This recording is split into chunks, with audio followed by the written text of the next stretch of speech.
So guys, bigyan ko kayo ng tip kung paano mag set up ng manual dito sa X5. So, bago tong X5, kabibili ko lang nito. So, let's say, ganito yung itsura ng ganito yung itsura nung Insta360 nyo. Let's say dito sa kwarto na to. So, ibig sabihin, hindi pa siya nakaset up.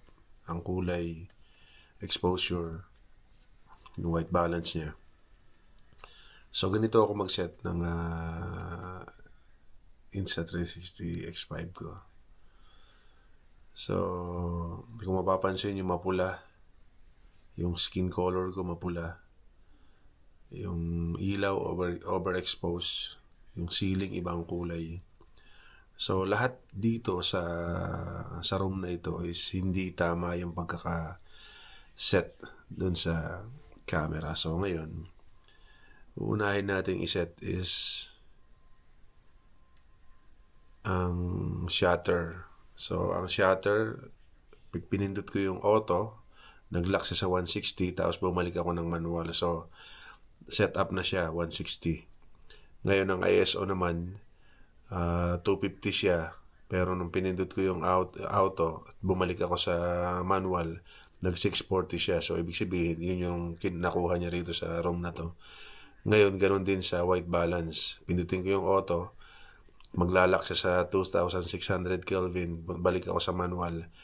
Then, nakalak na siya sa 2,600 Kelvin. So, ibig sabihin, na-set up niya na yung kulay at saka exposure nitong kwarto na to. So, pwede ka na mag-shoot. Ganun din, kahit saan. Sa labas, sa loob, kahit anong sitwasyon ng environment, mapa-overcast man or maaraw, parati mong gawin to sa X5. Kasi doon mo makukuha yung tamang kulay ng iyong video na kalalabasan.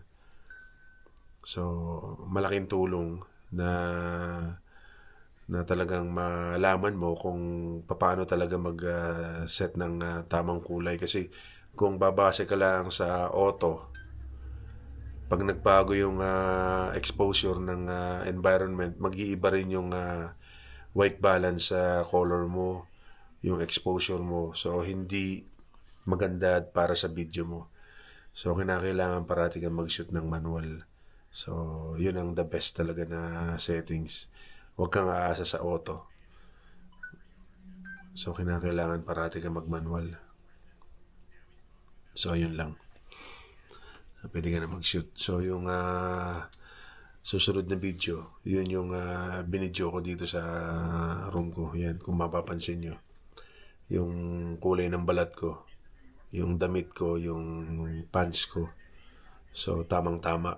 Tapos yung ceiling, yung wall, yung kulay niya, tsaka yung ilaw, yung bumbilya, hindi siya overexposed.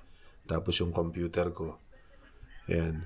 So, yung papel na puti, coupon band dun sa band paper sa may printer.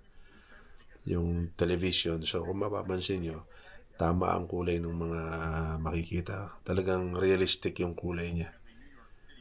Kaya napakahalaga talaga na i-set up mo muna sa tamang set yung mga parameter bago ka mag-video.